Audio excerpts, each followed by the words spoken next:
Hey folks, welcome to this special edition of Roland Martin Unfiltered. Today is July 4th, 2019, and it was 167 years ago when Frederick Douglass delivered his speech in Rochester, New York on July 5th, 1852.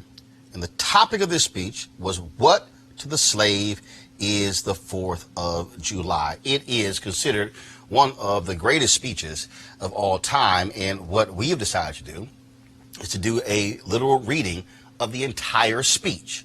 Now, I called some friends of mine to help me with this. Among them, Sam Jackson, Laz Alonzo, Reverend Frederick Douglass Haynes, Reverend William Barber, and many others. And so, over this couple of hours, you're actually going to hear all of us read this iconic speech from the great Frederick Douglass. All right, so let's go ahead and get things started. Mr. President, friends, and fellow citizens, he who could address this audience without a quailing sensation has stronger nerves than I have. I do not remember ever to have appeared as a speaker before any assembly more shrinkingly, nor with greater distrust of my ability than I do this day. A feeling has crept over me quite unfavorable to the exercise of my limited powers of speech.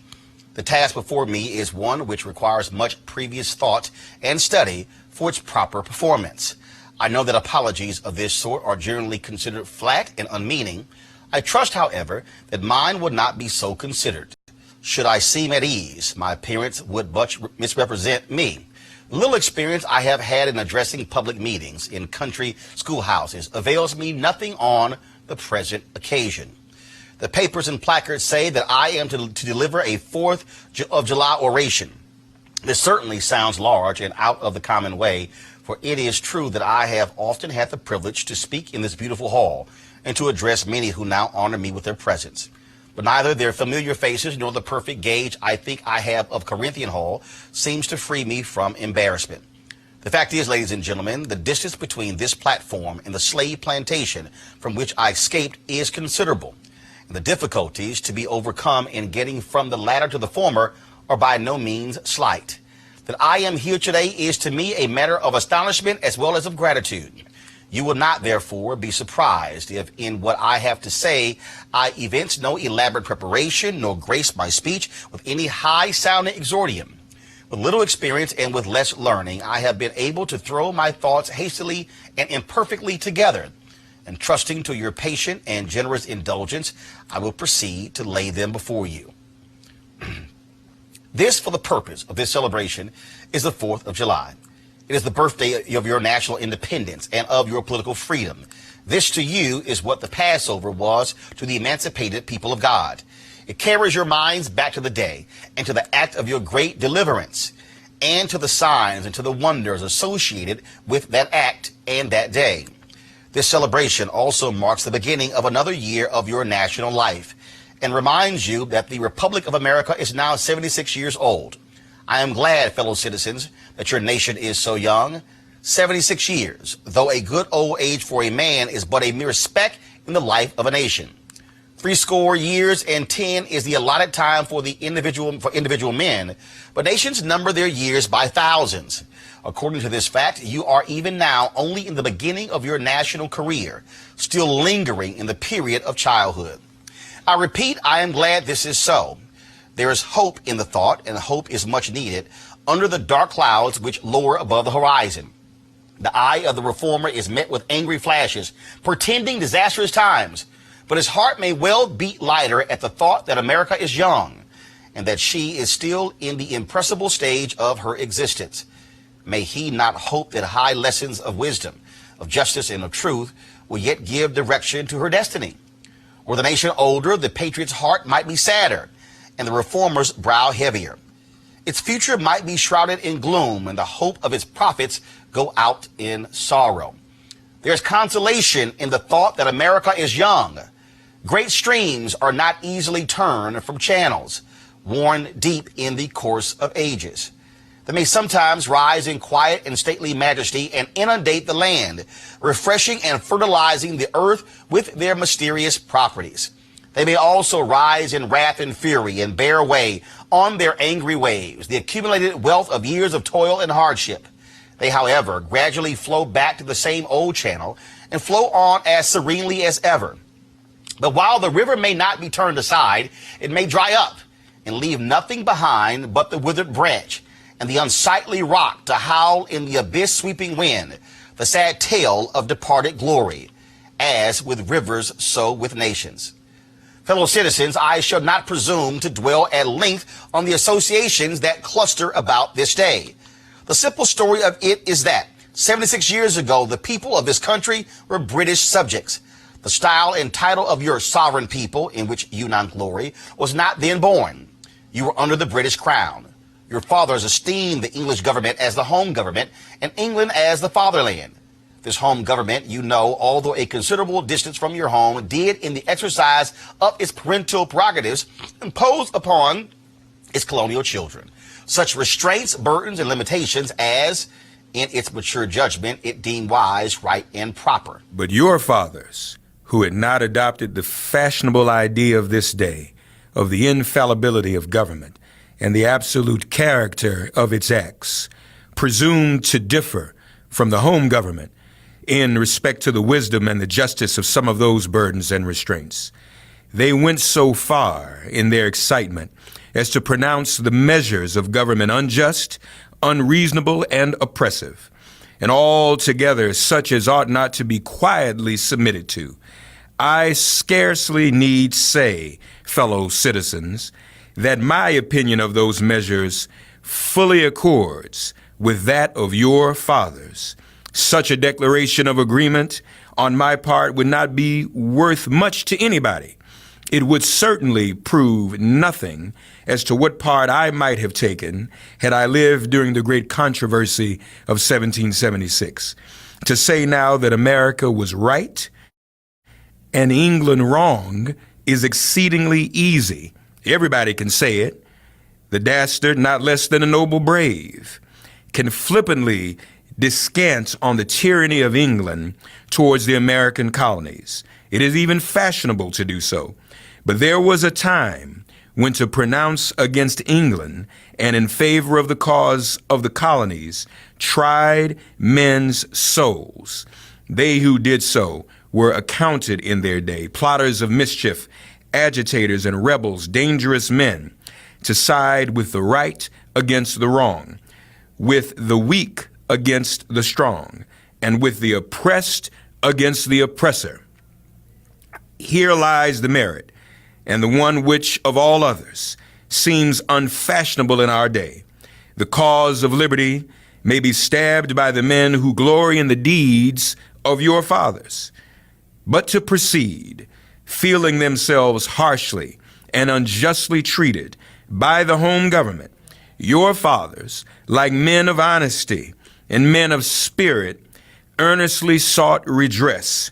They petitioned and remonstrated. They did so in a decorous, respectful, and loyal manner. Their conduct was wholly unexceptionable. This, however, did not answer the purpose. They saw themselves treated with sovereign indifference, coldness, and scorn. Yet they persevered. They were not the men to look back. As the sheet anchor takes a firmer hold when the ship is tossed by the storm, so did the cause of your fathers grow stronger as it breasted the chilling blasts of kingly displeasure. The greatest and best of British statesmen admitted its justice, and the loftiest eloquence of the British Senate came to its support. But with that blindness which seems to be the unwavering characteristic of tyrants, since Pharaoh and his hosts were drowned in the Red Sea, the British government persisted in the exactions complained of. The madness of this course, we believe, is admitted now even by England, but we fear the lesson is wholly lost on our present ruler. Oppression makes a wise man mad. Your fathers were wise men, and if they did not go mad, they became restive under this treatment. They felt themselves the victims of grievous wrongs, wholly incurable in their colonial capacity. With brave men, there is always a remedy for oppression. Just here, the idea of a total separation of the colonies from the crown was born. It was a startling idea, much more so than we at this distance of time regard it. The timid and the prudent, as has been intimated, of that day were, of course, shocked and alarmed by it. Such people lived then, had lived before, and will probably ever have a place on this planet. And their course in respect to any great change, no matter how great the good to be attained or the wrong to be redressed by it, may be calculated with as much precision as can be the course of the stars. They hate all changes, but silver, gold, and copper change, of this sort of change, they are always strongly in favor.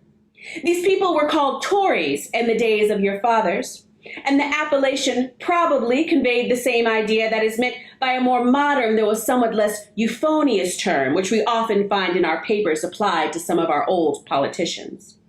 Their opposition to the then dangerous thought was earnest and powerful, but amid all their terror and affrighted vociferations against it, the alarming and revolutionary idea moved on, and the country with it.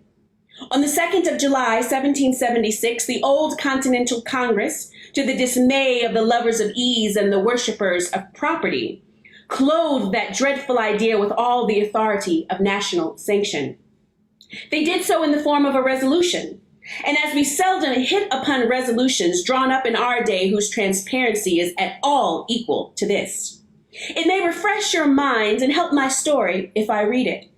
Resolved, that these United colonies are, and of right ought to be, free and independent states, that they are absolved from all allegiance to the British Crown, and that all political connection between them and the state of Great Britain is, and ought to be, dissolved. Citizens, your fathers made good that resolution. They succeeded, and today you reap the fruits of their success. The freedom gained is yours, and you, therefore, may properly celebrate this anniversary. The 4th of July is the first great fact in your nation's history, the very ring bolt in the chain of your yet undeveloped destiny. Pride and patriotism, not less than gratitude, prompt you to celebrate and to hold it in perpetual remembrance. I have said that the Declaration of Independence is the ring bolt to the chair of your nation's destiny, so indeed I regard it. The principles contained in that instrument are saving principles.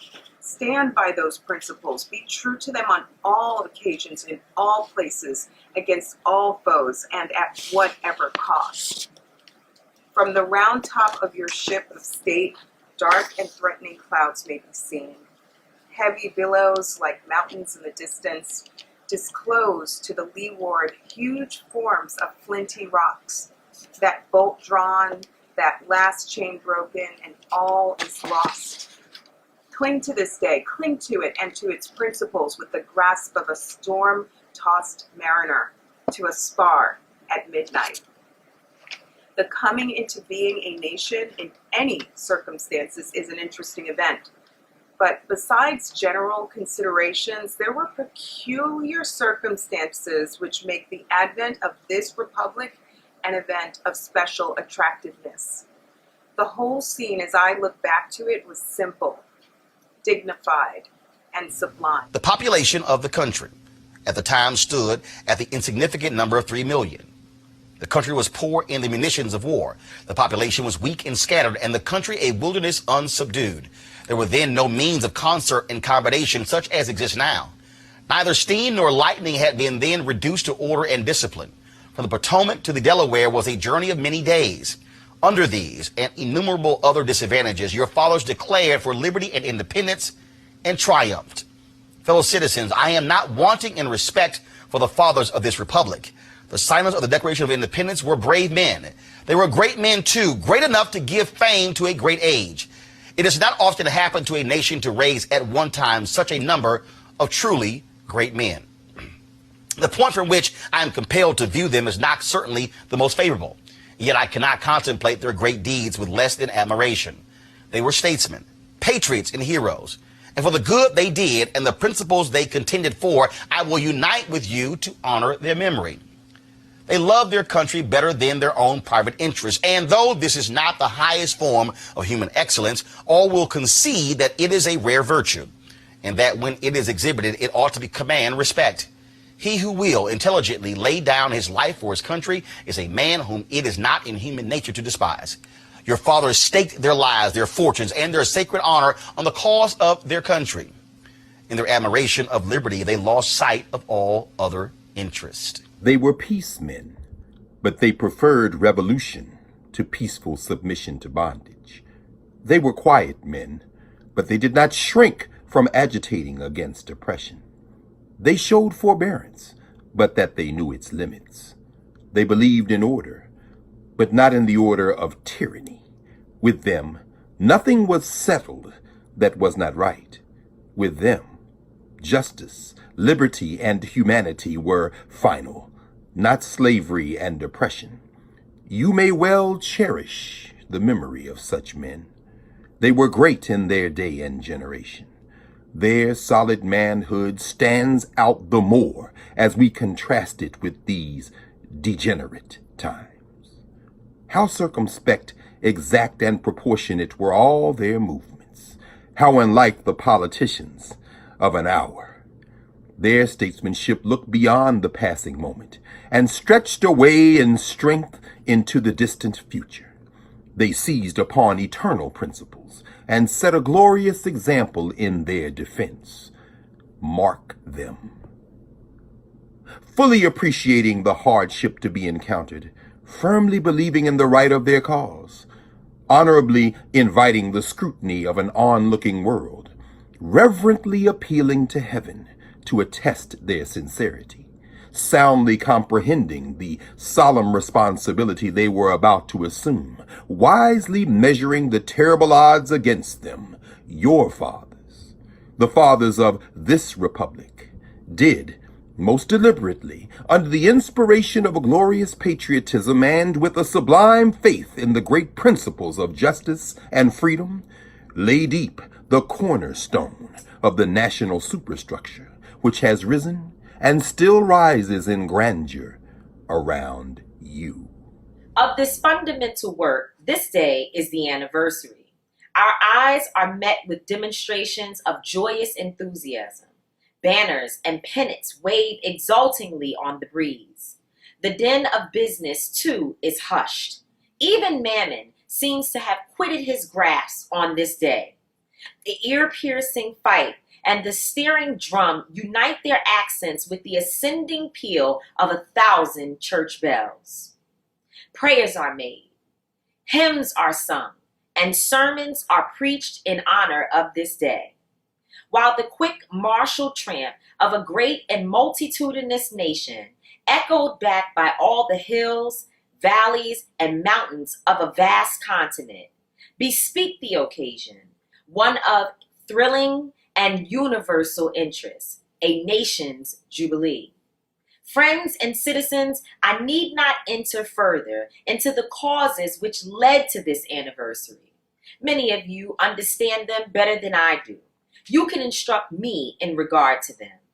That is a branch of knowledge in which you feel perhaps a much deeper interest than your speaker. The causes which led to the separation of the colonies from the British Crown have never lacked for a tongue. They have all been taught in your common schools, narrated at your firesides, unfolded from your pulpits, and thundered from your They have all been taught in your common schools, narrated at your firesides, unfolded from your pulpits, and thundered from your legislative halls, and are as familiar to you as household words. They form the staple of your national poetry and eloquence. I remember also that as a people, Americans are remarkably familiar with all facts which make it in their own favor. This is esteemed by some as a national trait, perhaps a national weakness. It is a fact that whatever makes for the wealth or for the reputation of Americans and can be had cheap will be found by Americans. I shall not be charged with slandering Americans.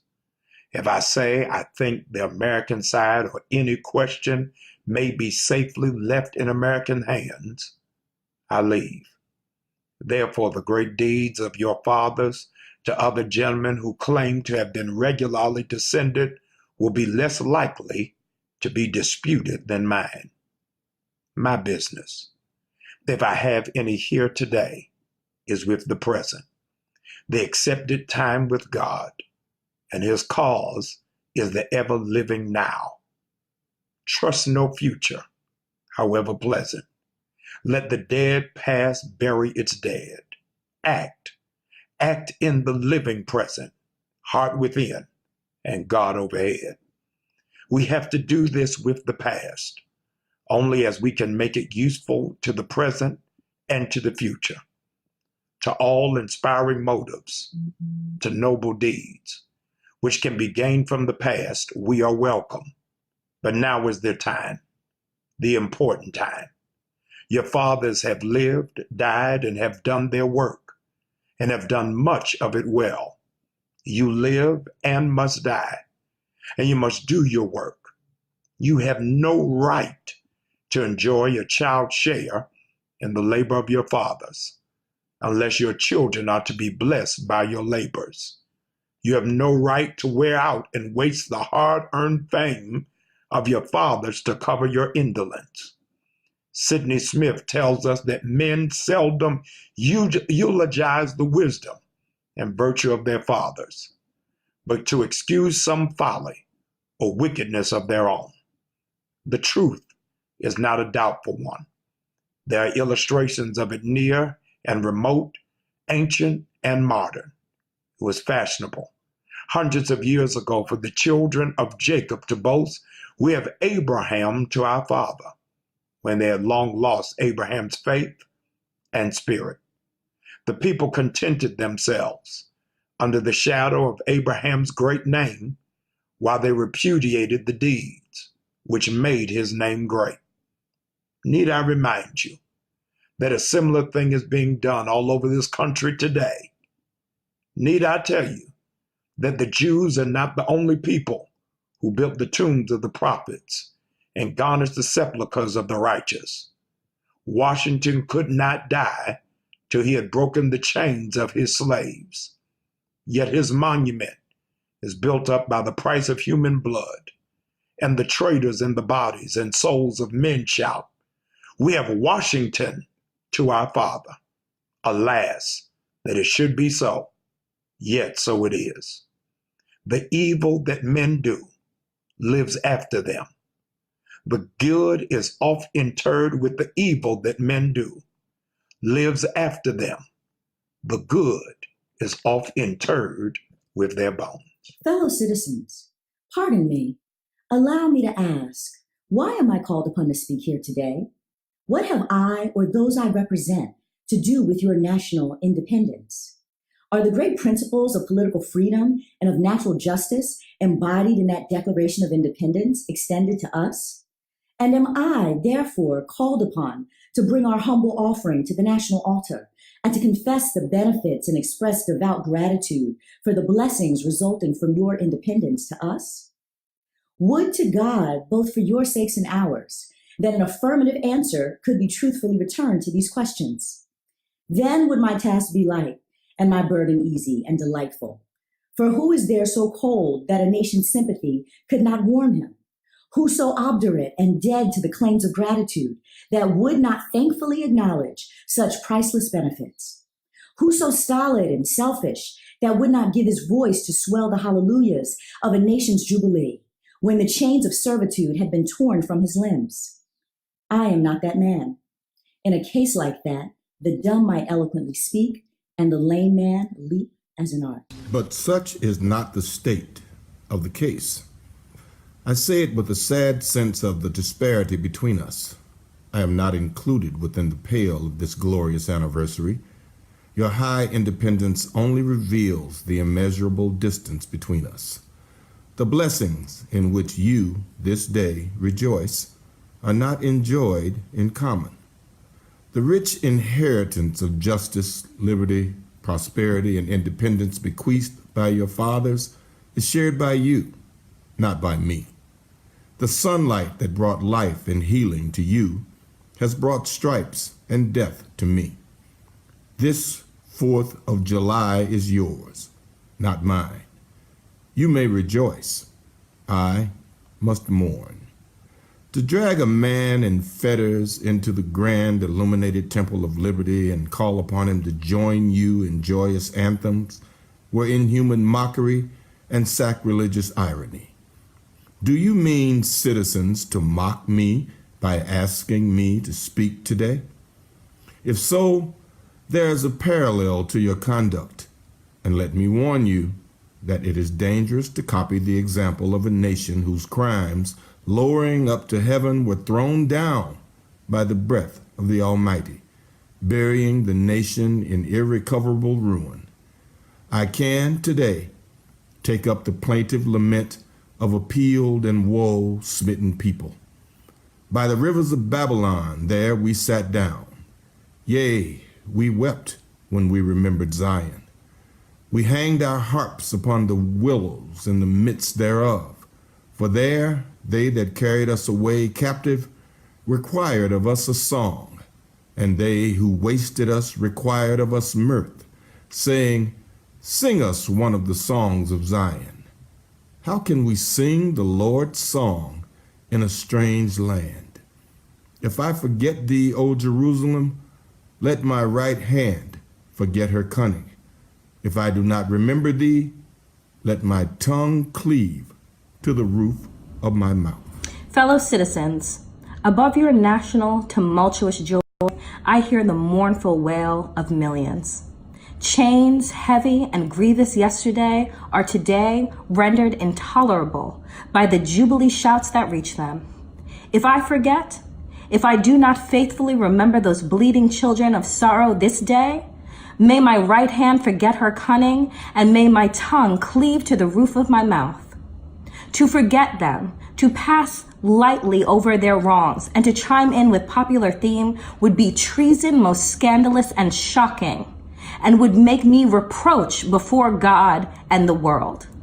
My subject, fellow citizens, is American slavery. I shall see this day and its popular characteristics from the slave's point of view. Standing there, identified with the American bondsman, making his wrongs mine, I do not hesitate to declare with all my soul that the character and conduct of this nation never looked blacker to me than on the 4th of July. Whether we turn to the declarations of past or to the professions of the present, the conduct of the nation seems equally hideous and revolting. America is false to the past, false to the present, and solemnly binds herself to the false to the future. Standing with God and the crushed and bleeding slave, on this occasion I will, in the name of humanity which is outraged, in the name of liberty which is fettered, in the name of the Constitution and the Bible which are disregarded and trampled upon, dare to call into question and to denounce with all emphasis I can command everything that serves to perpetuate slavery, the great sin and shame of America. I will not equivocate. I will not excuse. I will use the severest language I can command. And yet not one word shall escape me that any man whose judgment is not blinded by prejudice or who is not at heart a slaveholder shall not confess to be right and just. But fancy I hear some one of my audience say, it is just in this circumstance that you and your brother abolitionists fail to make the favorable impression on the public mind. Would you argue more and denounce less? Would you persuade more and rebuke less? Your cause would be much more likely to succeed. But I submit, where all is plain, there is nothing to be argued. What point in the anti-slavery creed would you have me argue? On what branch of the subject do the people of this country need light? Must I undertake to prove that the slave is a man? That point is conceded already. Nobody doubts it. The slaveholders themselves acknowledge it in their enactment of laws for their government. They acknowledge it when they punish the disobedience on the part of the slave. There are 72 crimes in the state of Virginia which, if committed by a black man, no matter how ignorant he be, subject him to the punishment of death, while only 2 of the same crimes will subject a white man to the like punishment. What is this but the acknowledgement that the slave is a moral and intellectual and responsible being? The manhood of the slave is conceded. It is admitted in the fact that Southern statute books are covered with enactments forbidding, under severe fines and penalties, the teaching of the slave to read and write. When you can point to any such laws in reference to the beasts of the field, then I may consent to argue the manhood of the slave. When the dogs in your streets, when the fowls in the air, when the cattle on your hills, when the fish of the sea, and the reptiles that crawl, shall be unable to distinguish the slave from a brute, then will I argue with you that the slave is a man. For the present, it is enough to affirm the equal manhood of the Negro.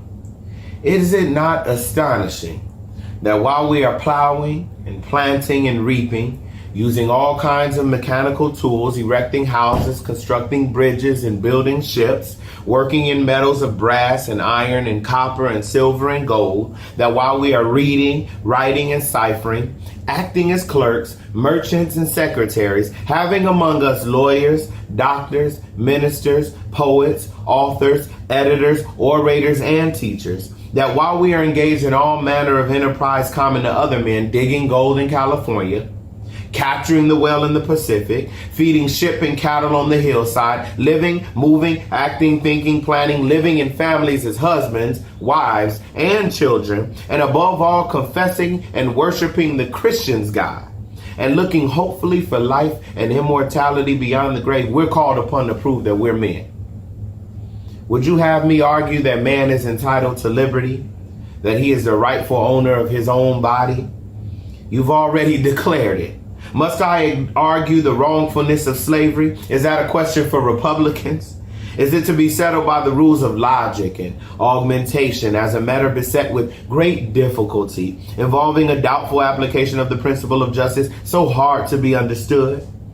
How should I look today in the presence of Americans dividing and subdividing a discourse to show that men have a natural right to freedom?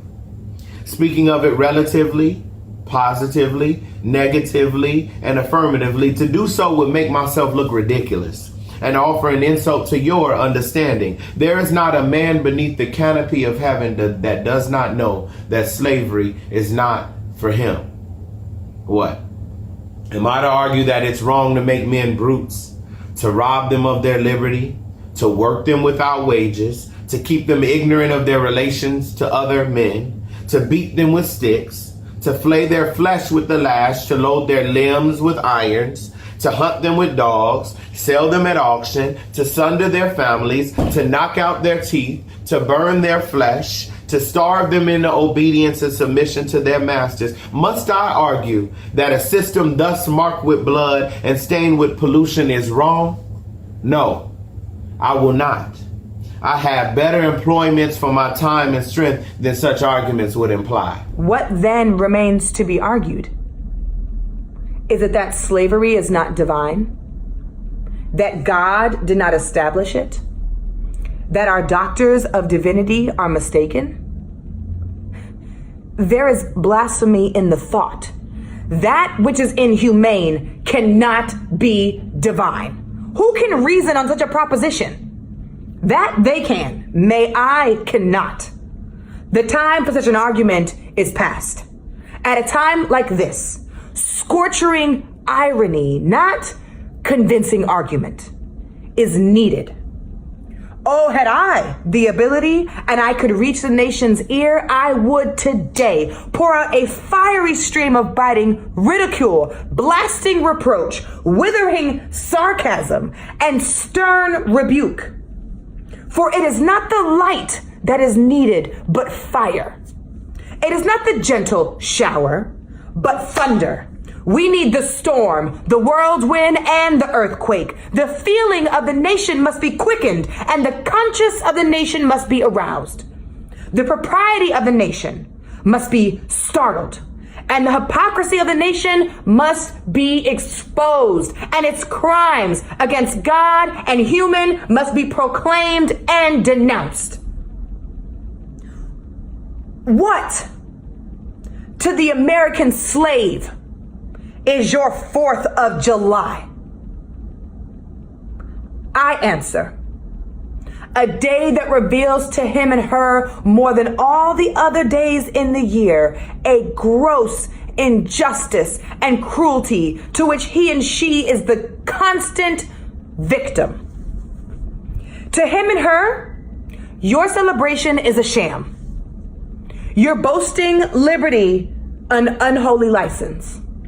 Your national greatness, a swelling vanity. Your sounds of rejoicing are empty and heartless, and your denunciation of tyrants, brass-fronted impudence. Your shouts of liberty and equality, hollow mockery. Your prayers and hymns, your sermons and thanksgivings, with all of your religious parade. The solemnity are to him and her mere bombast, fraud, depiction, and hypocrisy. A thin veil to cover up the crimes which should disgrace a nation of savages. There is not a nation on this earth more guilty of practices more shocking and bloody than are the people of these United States at this very hour. Go where you may, search where you will. Roam through all the monarchies and despotisms of the old world.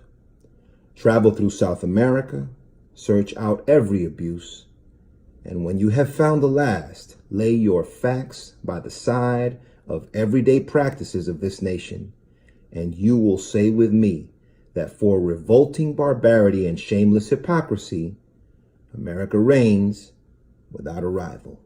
Take the American slave trade, which we are told by the papers is especially prosperous just now. Ex-Senator Benton tells us that the price of men has never been higher than now. He mentions the fact to show that slavery is in no danger.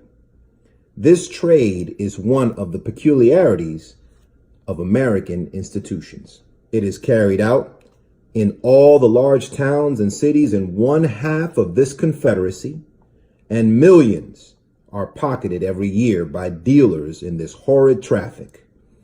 In several states, this trade is a chief source of wealth. It is called, in contradistinction to the foreign slave trade, the internal slave trade. It is probably called so, too, in order to divert from its horror with which the foreign slave trade is contemplated. That trade has long since been denounced by this government as piracy. It has been denounced with burning words from the high places of the nation as an execrable traffic. To arrest it, to put an end to it, this nation keeps a squadron at immense cost on the coast of Africa. Everywhere in this country, it is safe to speak of this foreign slave trade as a most inhuman traffic, opposed alike to the laws of God and of man.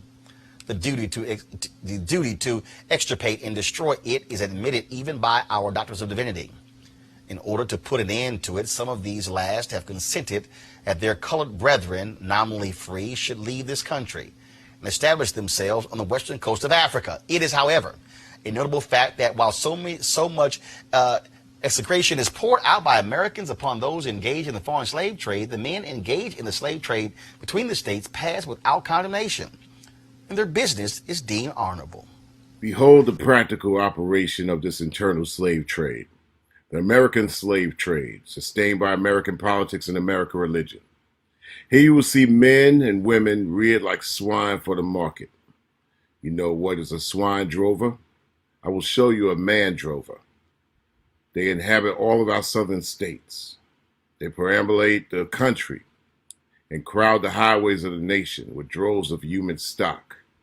You will see one of these human flesh jobbers armed with pistol, whip, and bowie knife, driving a company of 100 men, women, and children from the Potomac to the slave market at New Orleans.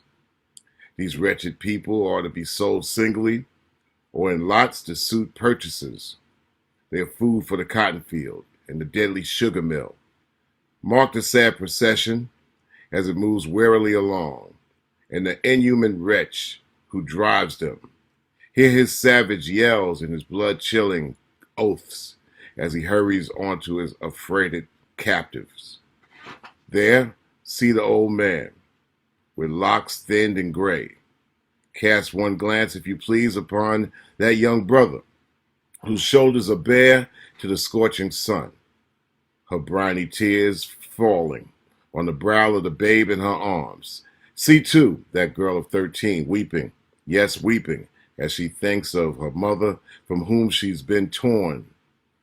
The drove moves tardily. Heat and sorrow have nearly consumed their strength. Suddenly you hear a quick snap, like the discharge of a rifle. The feathers clank, and the chain rattles simultaneously. Your ears are saluted with a scream that seems to have torn its way to the center of your soul. That crack you heard was the sound of a slave whip. The scream you heard was from the woman you saw with the babe. Her speed had faltered under the weight of her child and her chains. That gash on her shoulder tells her to move on. Follow the drove to New Orleans. Attend the auction. See men examined like horses. See the forms of women rudely and brutally exposed to the shocking gaze of American slave buyers. See this drove sold and separated forever. And never forget the deep, sad sobs that arose from that scattered multitude. Tell me, citizens, where, under the sun, you could witness a spectacle more fiendish and shocking. Yet, this is but a glance at the American slave trade as it exists at this moment in the ruling part of the United States. I was born amid such sights and scenes. To me, the American slave trade was a terrible reality. When a child, my soul was often pierced with its horrors. I lived in Philpott Street, Fells Point, Baltimore, and have watched from the wharfs the slave ships in the basin, anchored from the shore with their cargoes of human flesh, waiting for favorable winds to waft them down the Chesapeake. There was at that time a grand slave mart kept at the head of Pratt Street by Austin Woodfolk. His agents were sent into every town and county in Maryland announcing their arrival through the papers and on flaming handbills headed "Cash for Negroes." These men were generally well-dressed men and very captivating in their manners, ever ready to drink, to treat, and to gamble. The fate of many a slave has depended upon the turn of a single card, and many a child has been snatched from the arms of its mother by bargains arranged in a state of brutal drunkenness. The fleshmongers gather up their victims by the dozens and drive them chained to the General Depot at Baltimore. When a sufficient number have been collected here, a ship is chartered for the purpose of conveying the forlorn crew to Mobile or to New Orleans. From the slave prison to the ship, they are usually driven in the darkness of night, for since the anti-slavery agitation, a certain caution is observed. In the deep, still darkness of midnight, I have been often aroused by the dead, heavy footsteps and the piteous cries of the chain gangs that passed our door. The anguish of my boyish heart was intense, and I was often consoled when speaking to my mistress in the morning to hear her say that the custom was very wicked, and that she hated to hear the rattle of the chains and the heart-rending cries. I was glad to find one who sympathized with me in my horror. Fellow citizens, this murderous traffic is today an active operation in this boasted republic. In the solitude of my spirit, I see clouds of dust raised on the highways of the South. I see the bleeding footsteps. I hear the doleful wail of fettered humanity on the way to the slave markets, where the victims are to be sold like horses, sheep, and swine, knocked off to the highest bidder. There I see the tenderest of ties ruthlessly broken to gratify the lust, caprice, and reciprocity of the buyers and sellers of men. My soul sickens at the sight. Are these the graves that slumber in? But a still more inhuman, disgraceful, and scandalous state of things remains to be presented. By an act of the American Congress, not yet 2 years old, slavery has been nationalized in its most horrible and revolting form. By that act, Mason and Dixon's line has been obliterated. New York has become as Virginia, and the power to hold, hunt, and sell men and women and children as slaves remains no longer a mere state institution, but is now an institution of the whole United States. The power is coextensive with the the Star-Spangled Banner and American Christianity. Where these go, may also go the merciless slave hunter. Where these are, man is not sacred. He is a bird for the sportsman's gun. By that most foul and fiendish of all human degrees, the liberty and person of every man are put in peril. Your broad Republican domain is hunting ground for men, not for thieves and robbers, enemies of society merely, but for men guilty of no crime. Your lawmakers have commanded all good citizens to engage in this hellish sport. Your president, your secretary of state, our lords, nobles, and ecclesiastics enforce as a duty you owe to your free and glorious country and to your God that you do this accursed thing. Not fewer than 40 Americans have within the past 2 years been hunted down and without a moment's warning hurried away in chains and consigned to slavery in excruciating torture. Some of these had wives and children dependent upon them for bread, but of this no account was made. The right of the hunter to his prey stands superior to the right of marriage and to all rights in this republic, the rights of God included. For black men, there are neither law, justice, humanity, nor religion. The fugitive slave law makes mercy to them a crime and bribes the judge who tries them.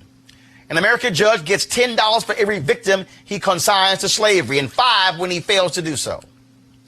The oath of any two villains is sufficient under this hell-bent enactment to send the most pious and exemplary black man into the remorseless jaws of slavery. His own testimony is nothing. He can bring no witnesses for himself. The minister of American justice is bound by the law to hear but one side, and that side is the side of the oppressor.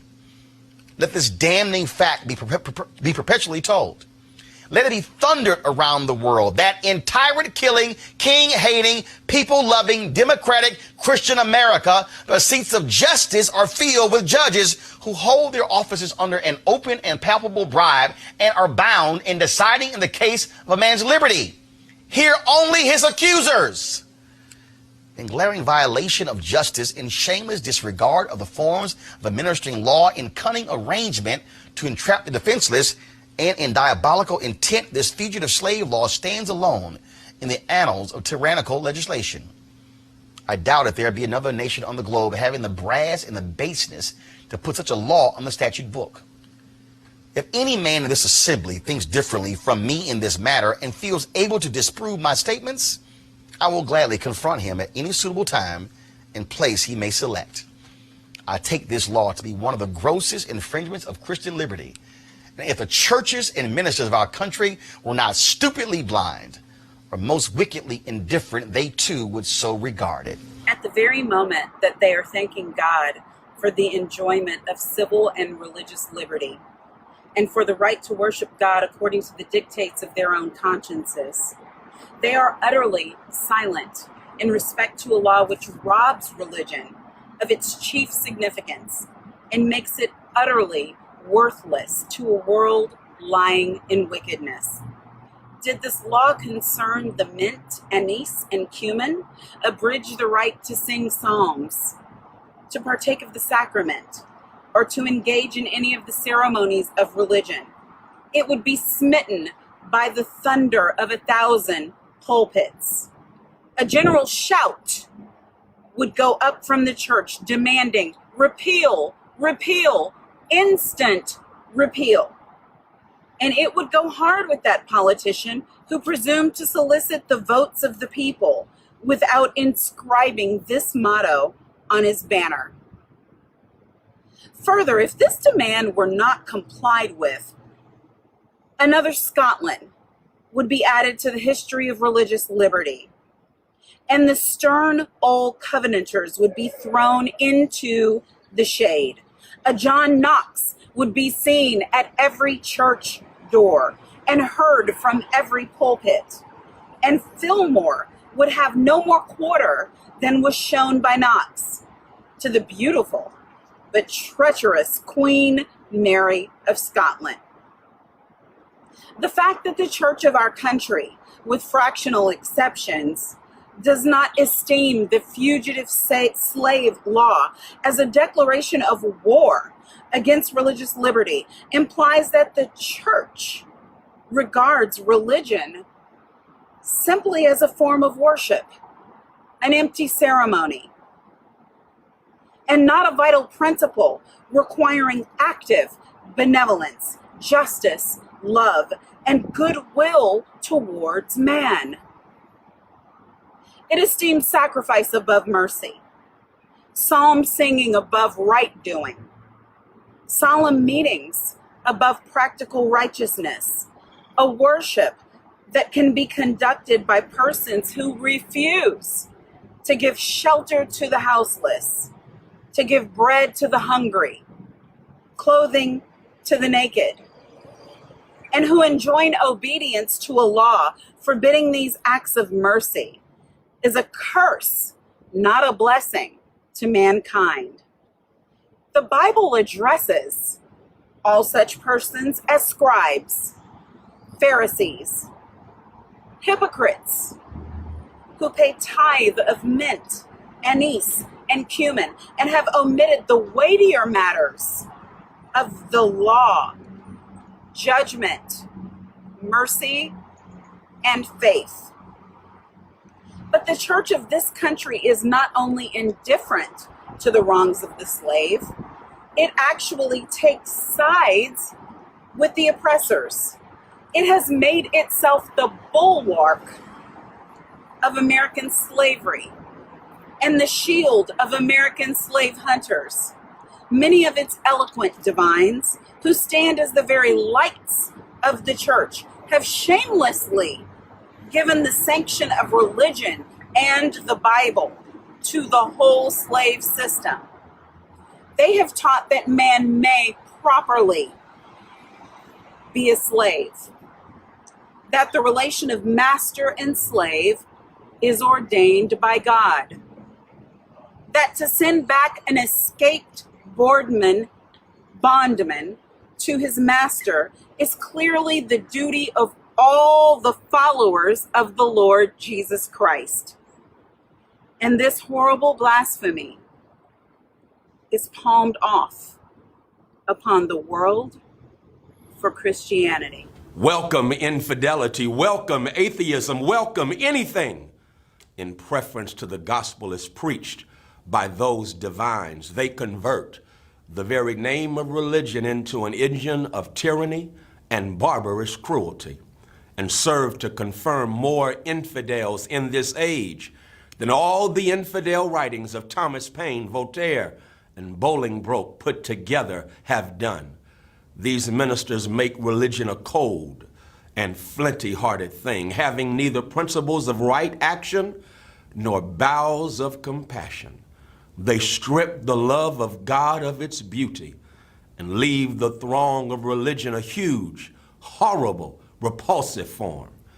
It is a religion for oppressors, tyrants, man-stealers, and thugs. It is not that pure and undefiled religion which is from above, and which is first pure, then peaceable, easy to be entreated, full of mercy and good fruits, without partiality and without hypocrisy, but a religion which favors the rich against the poor, which exalts the proud above the humble, which divides mankind into two classes, tyrants and slaves, which says to the man in chains, stay there, and to the oppressor, oppress on. It is a religion which may be professed and enjoyed by all the robbers and enslavers of mankind. It makes God a respecter of persons, denies the fatherhood of the race, and tramples in the dust the great truth of the brotherhood of man. All this we affirm to be true of the popular church and the popular worship of our land and nation, a religion, a church, and a worship which, on the authority of inspired wisdom, we pronounce to be an abomination in the sight of God. In the language of Isaiah, the American church might be well addressed, Bring no more vain ablations. Incense is an abomination unto me. The new moons and Sabbaths, the calling of assemblies, I cannot away with. It is iniquity, even the solemn meeting. Your new moons and your appointed feast, my soul hateth. They are a trouble to me. I am weary to bear them. And when ye spread forth your hands, I will hide mine eyes from you. Yea, when you make many prayers, I will not hear. Your hands are full of blood. Cease to do evil. Learn to do well. Seek judgment. Relieve the oppressed.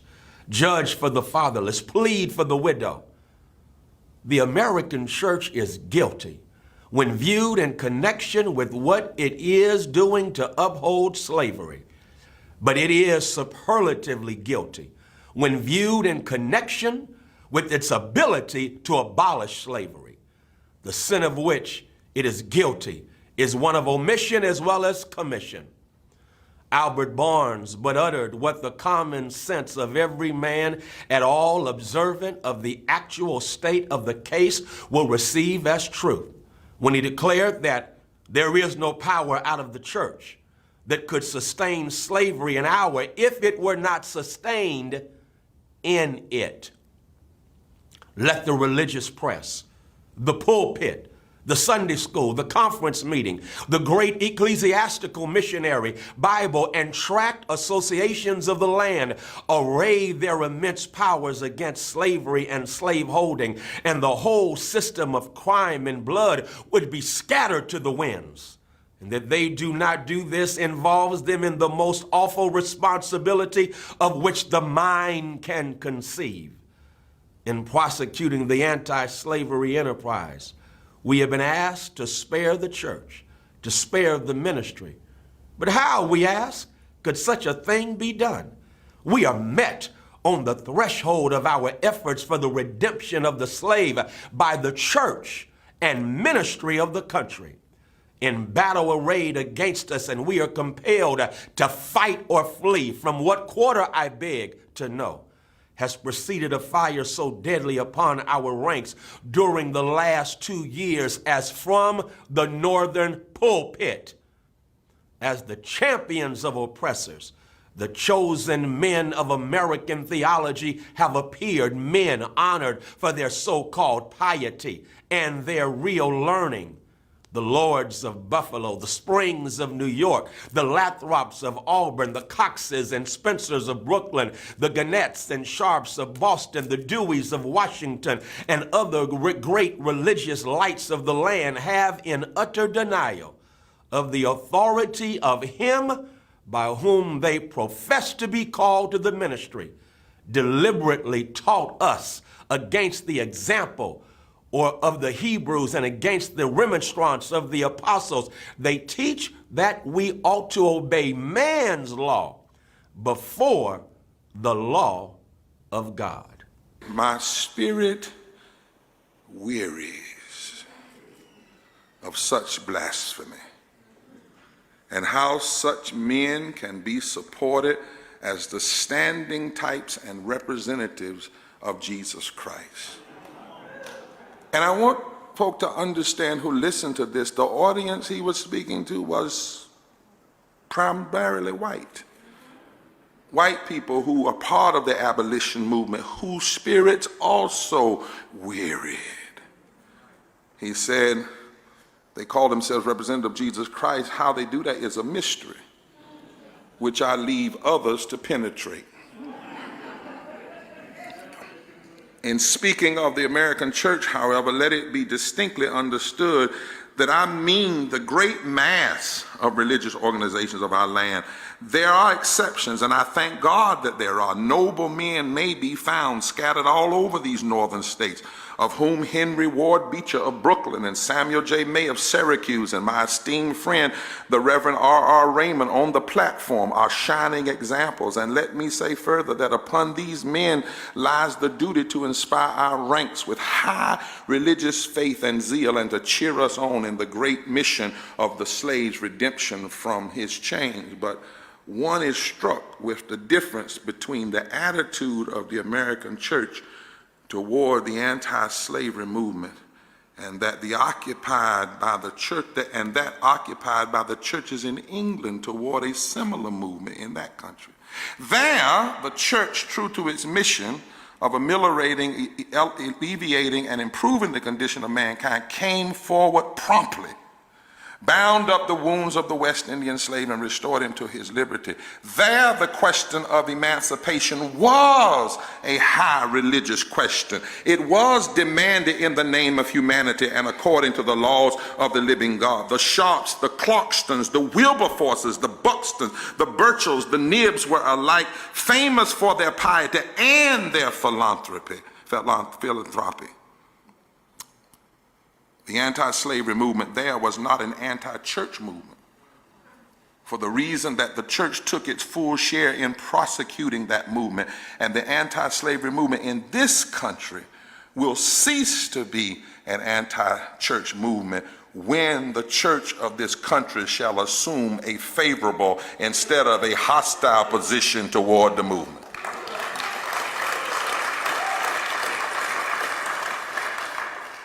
Americans, he said, your Republican politics, not less than your Republican religion, are flagrantly inconsistent.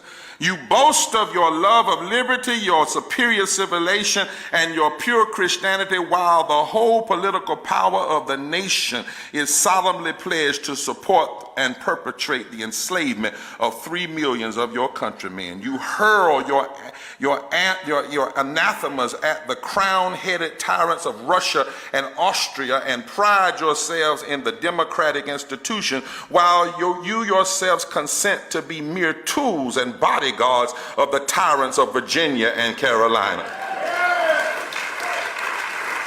You invite to your shores fugitives of oppression from abroad, honor them with banquets, greet them with ovations, cheer them, toast them, salute them, protect them, and pour out your money to them like water. But the fugitives of your own land you advertise, hunt, arrest, shoot, and kill. You glory in your refinement and your universal education, and yet you maintain a system as barbarous and dreadful as ever stained the character of a nation. You shed tears over fallen hungry and make the sad stories of her wrong the theme of your poets and statesmen and orators, till your gallant sons are ready to fly to arms to vindicate her cause against her oppressor. But in regard to the tens of thousands of wrongs of the American slave, you would enforce the strictest silence. You're all on fire at the mention of liberty for France or Ireland, but you're as cold as an iceberg at the thought of liberty for the enslaved of America. You declare before the world and are understood by the world to declare that you hold these truths to be self-evident, that all men are created equal and endowed by their Creator with certain inalienable rights, and that among these are life, liberty, and the pursuit of happiness. And yet you hold securely in a bondage which, according to your own Thomas Jefferson, is worse than the ages of that which your fathers rose in rebellion to oppose. A seventh part of the inhabitants of your country. Fellow citizens, I will not enlarge further on your national inconsistencies. The existence of slavery in this country brands your republicanism as a sham, your humanity as a base pretense, and your Christianity as a lie. It destroys your moral power abroad. It corrupts your politicians at home. It saps the foundation of religion. It makes your name a hissing and a byword to a mocking earth. It is the antagonistic force in your government, the only thing that seriously disturbs and endangers your union. It fetters your progress. It is the enemy of improvement, the deadly foe of education. It fosters pride. It breeds insolence. It promotes vice. It is a curse to the earth that supports it, and yet you cling to it as if it were the sheet anchor of all your hopes. Oh, be warned. Be warned. A horrible reptile is coiled up in your nation's bosom. The venomous creature is nursing at the tender breast of your youthful republic. For the love of God, tear away and fling from you this hideous monster, and let the weight of 20 millions crush and destroy it forever. But it is answered in reply to all this, that precisely what I have now denounced is in fact guaranteed and sanctioned by the Constitution of the United States. That the right to hold and to hunt slaves is a part of that Constitution, framed by the illustrious fathers of this republic. Then, I dare to affirm, notwithstanding all I have said before, your fathers stooped, basely stooped to palter with us in a double sense, and keep the word of promise to the ear, but break it to the heart. And instead of being the honest men I have before declared them to be, they were the veriest impostors that ever practiced on mankind. This is the inevitable conclusion, and from it there is no escape. But I differ from those who charge this baseness on the framers of the Constitution of the United States. It is a slander upon their memory, at least so I believe. There is not time now to argue the constitutional question at length, nor have I the ability to discuss it as it ought to be discussed.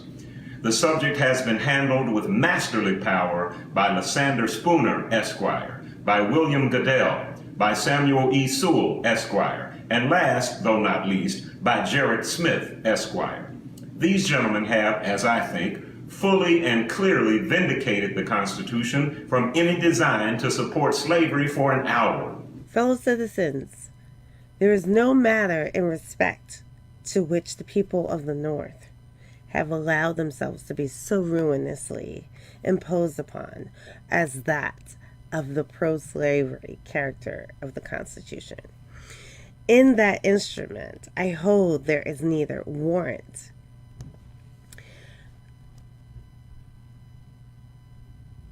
license nor sanction of the hateful thing, but interpreted as gateway, or is it in the temple? It is neither. While I do not intend to argue this question on the present occasion, let me ask, if it be not somewhat singular that, if the Constitution were intended to be by its framers and adopters a slaveholding instrument, why neither slavery, slaveholding, nor slave can it ought to be interpreted? The Constitution is a glorious liberty document. Read its preamble. Consider its purposes. Is slavery among them? We're asking. Is it at the anywhere be found in it? What would be thought of an instrument drawn up, legally drawn up, for the purpose of entitling the city of Rochester to a tract of land in which no mention of land was made?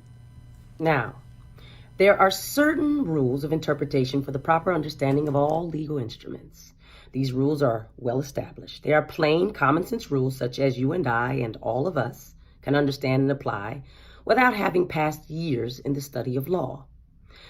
I scout the idea that the question of the constitutionality or unconstitutionality of slavery is not a question for the people.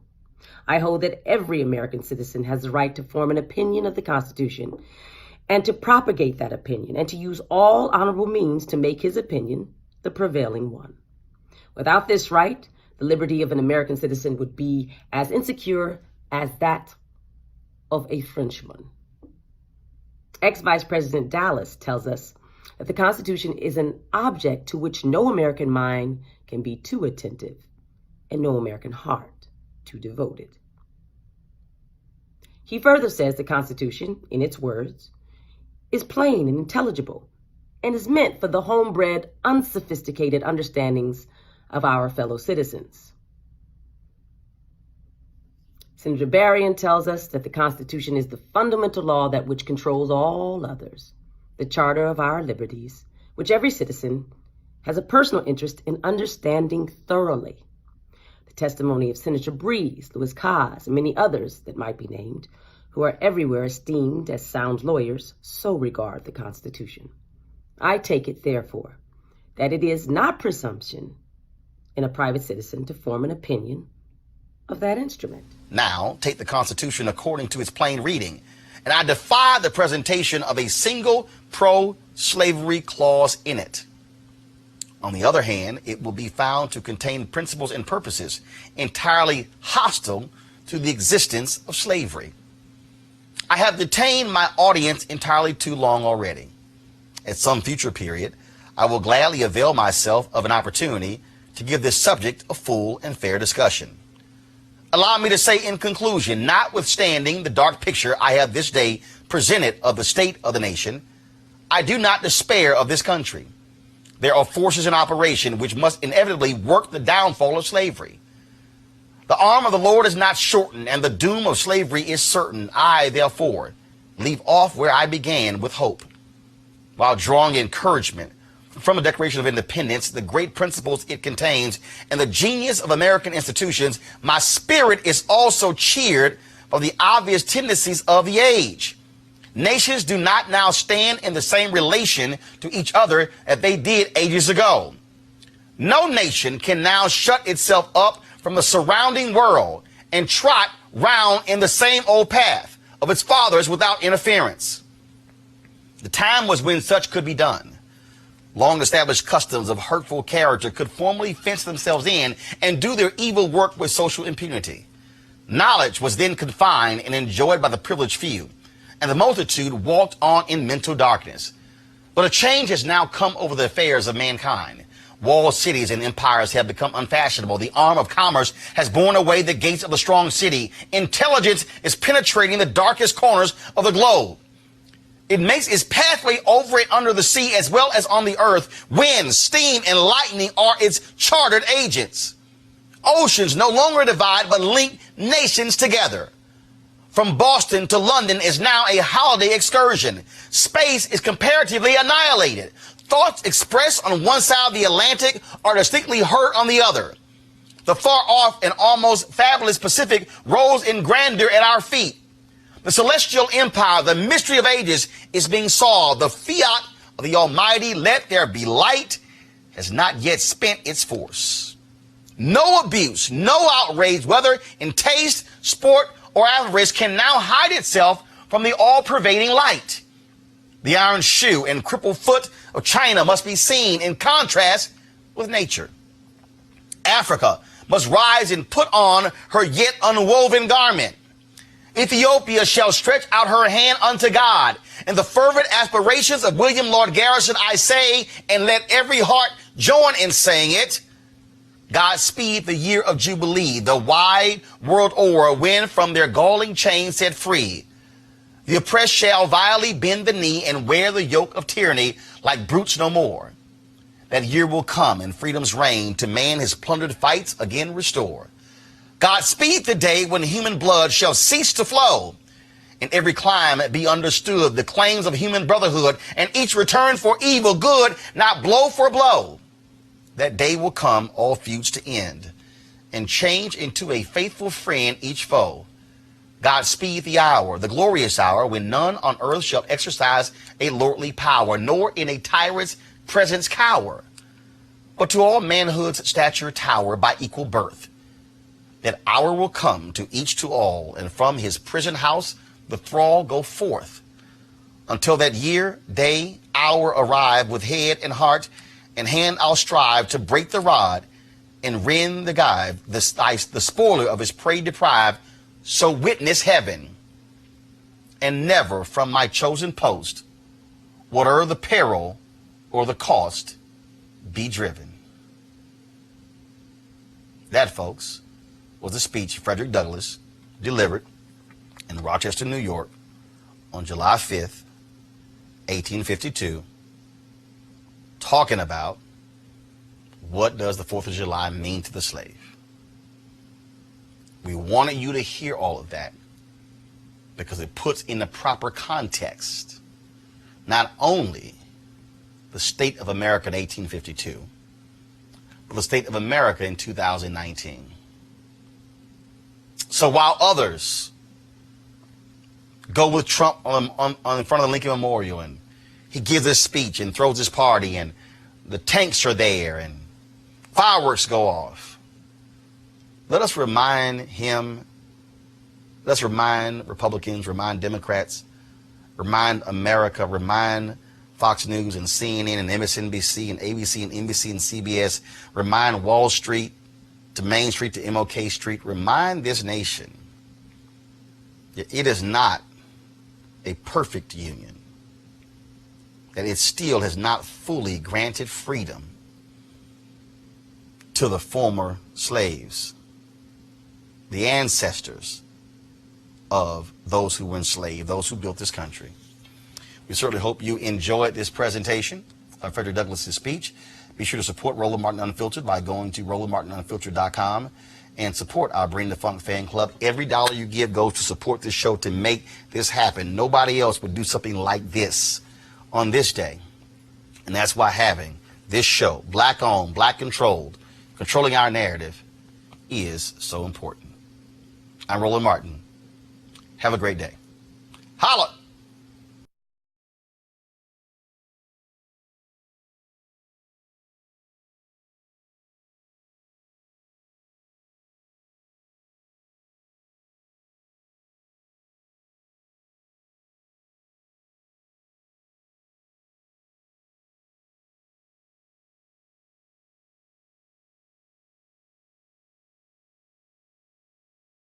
You want to check out Roland Martin Unfiltered? YouTube.com/Roland S. Martin. And subscribe to our YouTube channel. There's only one daily digital show out here that keeps it black and keep it real. It's Roland Martin Unfiltered. See that name right there? Roland Martin Unfiltered. Like, share, and subscribe to our YouTube channel. That's YouTube.com/Roland S. Martin. And don't forget to turn on your notifications so when we go live, you'll know it. You want to support Roland Martin Unfiltered? Be sure to join our Bring the Funk fan club. Every dollar that you give to us supports our daily digital show. There's only one daily digital show out here that keeps it black and keep it real. It's Roland Martin Unfiltered. Support the Roland Martin Unfiltered daily digital show by going to RolandMartinUnfiltered.com. Our goal is to get 20,000 of our fans contributing $50 each for the whole year. You can make this possible. RolandMartinUnfiltered.com. Hey everybody, this is Sherry Shepherd. You're watching Roland Martin Unfiltered, and while he's doing Unfiltered, I'm practicing the wobble. Yes, I am. Because Roland Martin's the one, he will do it backwards, he will do it on the side. He messes everybody up when he gets into the wobble, because he doesn't know how to do it, so he does it backwards. And it messes me up every single time. So, I'm working on it. I got it. You got Roland Martin. Hi, my name is LaToya Luckett, and you're watching Roland Martin Unfiltered. What's going on, everybody? It's your boy Mac Wiles, and you are watching Roland Martin Unfiltered. What's up, y'all? It's Ryan Destiny, and you're watching Roland Martin Unfiltered. What up, Lana Well, and you are watching Roland Martin Unfiltered.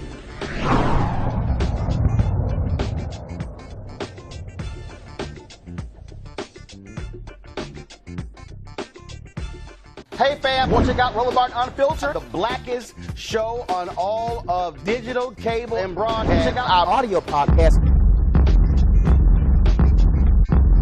There's only one daily digital show out here that keeps it black and keep it real. It's Roland Martin Unfiltered. Press play.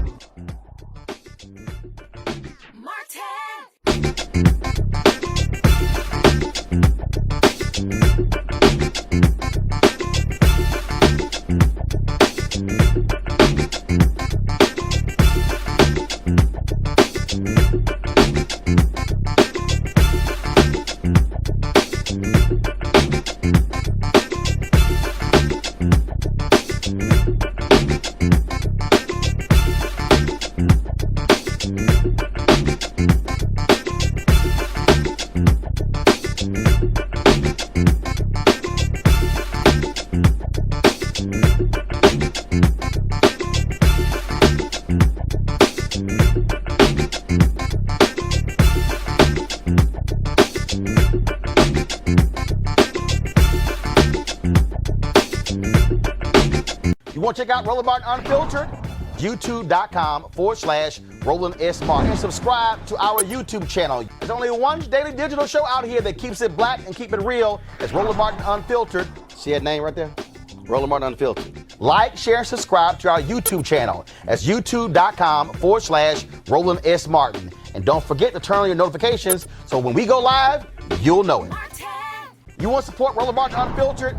Be sure to join our Bring the Funk fan club. Every dollar that you give to us supports our daily digital show. There's only one daily digital show out here that keeps it black and keep it real. It's Roland Martin Unfiltered. Support the Roland Martin Unfiltered daily digital show by going to RolandMartinUnfiltered.com. Our goal is to get 20,000 of our fans contributing $50 each for the whole year. You can make this possible. RolandMartinUnfiltered.com. Hey fam, want to check out Roland Martin Unfiltered, the blackest show on all of digital, cable, and broadcast. Check out our audio podcast. There's only one daily digital show out here that keeps it black and keep it real. It's Roland Martin Unfiltered. Press play. Hey everybody, this is Sherry Shepherd. You're watching Roland Martin Unfiltered, and while he's doing Unfiltered, I'm practicing the wobble. Yes, I am. Because Roland Martin's the one, he will do it backwards, he will do it on the side. He messes everybody up when he gets into the wobble because he doesn't know how to do it, so he does it backwards. And it messes me up every single time. So I'm working on it. I got it. You got Roland Martin. Hi, my name is LaToya Luckett, and you're watching Roland Martin Unfiltered. What's going on, everybody? It's your boy Mac Wiles, and you are watching Roland Martin Unfiltered. What's up, y'all? It's Ryan Destiny, and you're watching Roland Martin Unfiltered. What up, Lana Well, and you are watching Roland Martin Unfiltered.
You want to check out Roland Martin Unfiltered?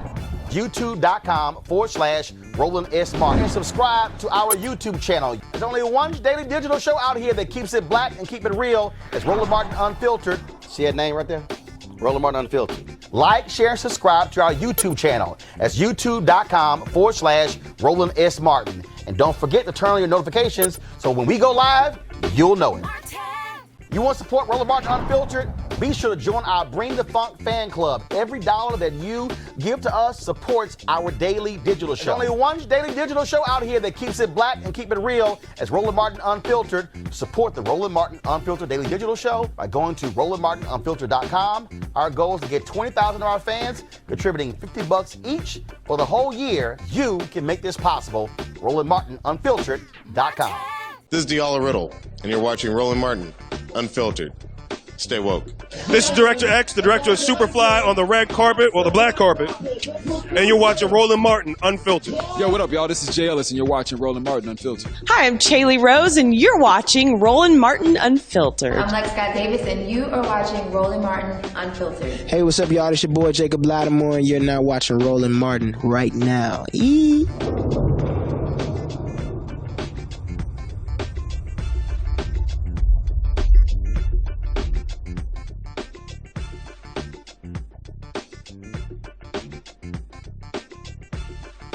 Hey fam, want to check out Roland Martin Unfiltered, the blackest show on all of digital, cable, and broadcast. Check out our audio podcast. There's only one daily digital show out here that keeps it black and keep it real. It's Roland Martin Unfiltered. Press play.